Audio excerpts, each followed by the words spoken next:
MBBS in just 16 lakhs. Kyrgyzstan, Central America, Russia, Georgia. Orbit Global Education. Hi hello నమస్తే welcome back to iDream Media. ఈరోజు మనతో ఉన్నారు high court advocate అలాగే immigration consultant అయిన H1B visa consult సంబంధించిన పూర్తి వివరాలు ఇవ్వడానికి పృథ్వీ గారు ఉన్నారు. సార్తో మాట్లాడదాం. Hi sir. Hi Virat. Sir, current situation of NRI, అమెరికాలో ఉన్న ఎన్ఆర్ఐ సిచ్యువేషన్ ఎలా ఉందంటే అమెరికాలో ఉండలేరు, ఇటు ఇండియా రాలేరు అన్న విధంగా ఉంది. ఎందుకంటారు? అసలు ఏం జరుగుతుంది అక్కడ రైట్ నౌ?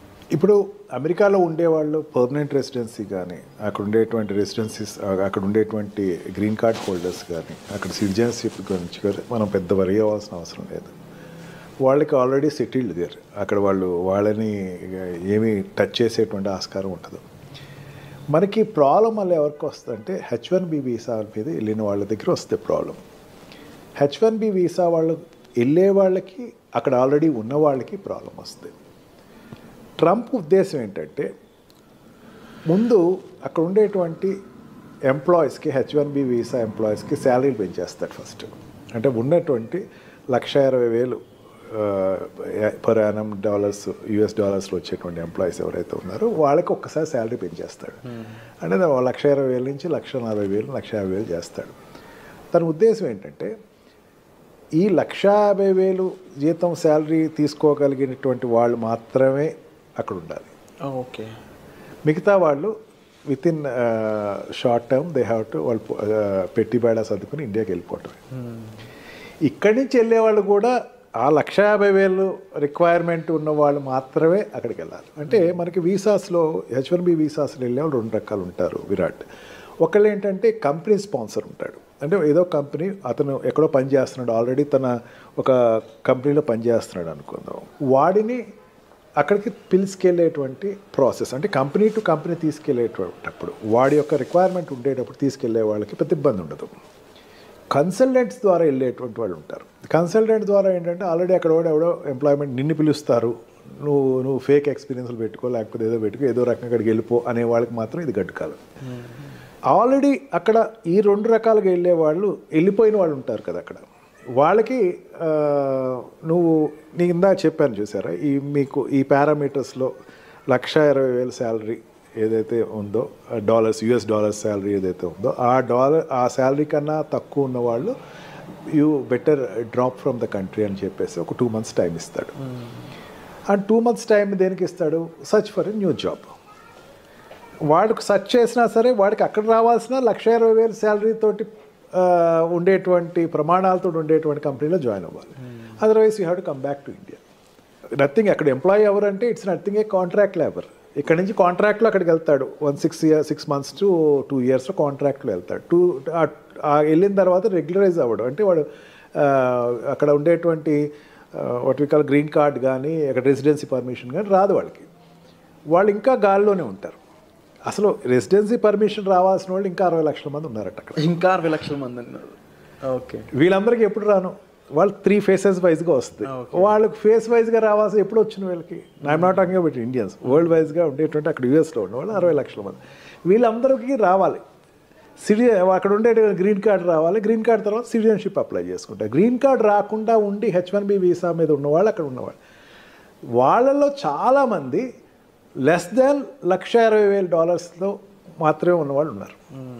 $1,60,000 పైన ఉండేటువంటి వాళ్ళు జనరల్గా సాఫ్ట్వేర్ కంపెనీలో ఉండేవాళ్ళు. మనకి ఏంటంటే సాఫ్ట్వేర్ కంపెనీ ఒకటే అనుకుంటే కనపడతాయి, ఇంకా చాలా సెక్టర్స్ ఉంటాయి. ఆ సెక్టర్స్లో ఉండేవి అక్కడ ఆల్రెడీ యూఎస్లో లాంచ్ అయిన వాళ్ళు ఉన్నారు. వాళ్ళందరూ కూడా $1,60,000 పైన శాలరీ ఉన్న వాళ్ళు మాత్రమే ఇక్కడ ఉంటారు. వాళ్ళకి $1,40,000 చేసేస్తాడు, గ్రాండ్గా చేస్తాడు. ఫస్ట్ $1,40,000 చేసి ఈ $1,40,000కి వాడికి ఇన్పుట్ ఉన్న వాళ్ళు మాత్రమే తీసుకోండి, ఇలాగే తీసుకోవద్దు. ఓకే. మెయిన్ కారణం ఏంటి? నా దేశీయస్తులు అక్కడ ప్లేస్ అవ్వాలి. అంటే అక్కడ జనరల్గా అక్కడికి వెళ్ళే వాళ్ళు అక్కడ ఉండే వాళ్ళతో కాంపిటేటర్స్ అవుతారు. $1,20,000 శాలరీ అండి, $1,20,000 శాలరీ కన్నా తక్కువ ఉండేవాడు అక్కడ ఆల్రెడీ దొరికేస్తున్నాడు. వాడితో వీడి కాంపిటేటర్. నిన్ను తీసుకోవాలంటే నీకు ఎక్స్ట్రా టాలెంట్ ఉండాలి. నీ పర్సనాలిటీ నువ్వు ఎంబోర్డ్ చేసుకోవాలంటే నీకు you must be an extraordinary person for US. నిన్ను తీసుకెళ్ళాలి అనుకుంటే ఆ రకంగా నువ్వు వెళ్ళిన వాళ్ళు చూడాలి అని చెప్పేసి ట్రంప్కు ఒక నిర్దిష్టమైనటువంటి ఆలోచన అయితే తీసుకొచ్చే అవకాశం ఎక్కువే కనపడుతుంది. ఈ రకంగా చూసుకుంటే వెళ్ళే వాళ్ళకి, ఆల్రెడీ ఎగ్జిస్టింగ్ ఉన్న వాళ్ళకి కూడా కొంచెం ఇబ్బందులు అయితే ఖచ్చితంగా ఉంటుంది. బట్ ఒకటి, నా స్ట్రాంగ్ ఫీలింగ్ ఏంటంటే మన ప్రైమ్ మినిస్టర్ తోటి ఆయనకు మంచి రిలేషన్షిప్ ఉంది. Of course. అని చైనాకున్న వ్యతిరేకత ఇక్కడ టార్గెట్ అంతా కూడా చైనా వాళ్ళ మీద ఎక్కువ టార్గెట్ ఉంది, కానీ ఇండియన్స్ మీద అంత ఎక్కువ టార్గెట్ అతనికి లేదు. ఓకే. ఖచ్చితంగా లీజర్ పీరియడ్స్ ఏదైనా ఉంటే పెంచవచ్చు. అండ్ ఈ what we call for example ఇప్పుడు ఎకానమికల్గా చూసుకుందాం. ఎకానమికల్గా చూసుకుంటే అక్కడ ఇంపోర్ట్స్ ఏదైతే ఉన్నాయో చైనా నుంచి వచ్చేటువంటి ఇంపోర్ట్స్ని 60% ట్యాక్స్ పెంచే అవకాశం ఉందన్నాడు. అంటే చైనా నుంచి ఇంపోర్ట్ అయ్యేటువంటి వస్తువులన్నింటినీ కూడా ట్యాక్స్ పెంచే అవకాశం ఉంది. ఇప్పుడు అమెరికాలో ఎక్కువ చైనా గూడ్స్ దొరుకుతాయి మనకి. ఆ గూడ్స్ అన్నిటినీ 60% ట్యాక్స్ పెంచేస్తున్నాడు.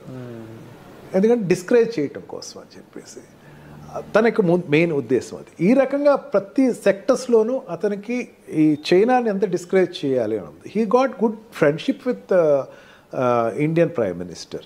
ఇండియన్ తోటి మంచి రిలేషన్స్ అయితే ఉన్నాయి. మెయిన్ ఏంటంటే చాలామంది అనుకుంటూ ఏంటంటే ఇండియాకి చాలామంది H1B వీసాలో ఇండియాకి వచ్చేస్తారు, లేకపోతే ఇండియా వాళ్ళు చాలా ఎఫెక్ట్ అవుతారు. కానీ మరి నా స్ట్రాంగ్ నమ్మకం ఏంటంటే ఇండియాతోటి రిలేషన్స్ ఎస్టాబ్లిష్ అయితేనే తనకి చైనాతోటి పోటీ పడవచ్చు. అంటే ఈ సౌత్ ఏషియన్ ఏరియాలో చైనాతోటి పోటీ పడే పెద్ద కంట్రీ ఇండియాయే కనపడుతుంది. ఇది ఇప్పుడు కాదు, ఫస్ట్ టర్మ్లో కూడా అదే అతను ఎక్స్పోజ్ అయ్యాడు.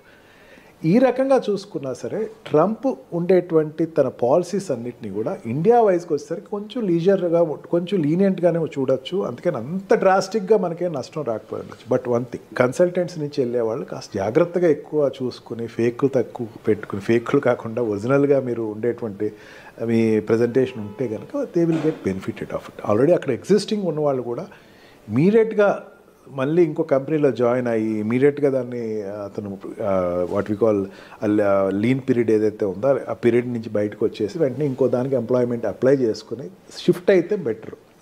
అదర్వైజ్ ఒక రోజు ఏదో ఒక రోజు ఒక పరిస్థితి వస్తుంది, where you have to come out of the country. But one thing, consultants నుంచి వెళ్ళేవాళ్ళు కాస్త జాగ్రత్తగా ఎక్కువ చూసుకుని ఫేక్లు తక్కువ పెట్టుకుని, ఫేక్లు కాకుండా ఒరిజినల్గా మీరు ఉండేటువంటి మీ ప్రజెంటేషన్ ఉంటే కనుక they will get benefited of it. Already అక్కడ ఎగ్జిస్టింగ్ ఉన్నవాళ్ళు కూడా ఇమీడియట్గా మళ్ళీ ఇంకో కంపెనీలో జాయిన్ అయ్యి ఇమీడియట్గా దాన్ని అతను what we call lean period ఏదైతే ఉందో ఆ పీరియడ్ నుంచి బయటకు వచ్చేసి వెంటనే ఇంకో దానికి ఎంప్లాయ్మెంట్ అప్లై చేసుకుని షిఫ్ట్ అయితే బెటర్.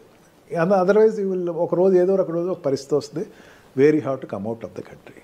సార్ తప్పకుండా ఈ పరిస్థితులు అనేవి ఏ విధంగా వెళ్ళబోతున్నాయని చూడాలి. దీనికి సంబంధించి మీకు ఎటువంటి హెల్ప్ కావాలన్నా సరే డిస్ప్లే అవుతున్న నెంబర్స్ కాల్ చేసి సార్ని మీరు కన్సల్ట్ చేయొచ్చు. Thank you so much.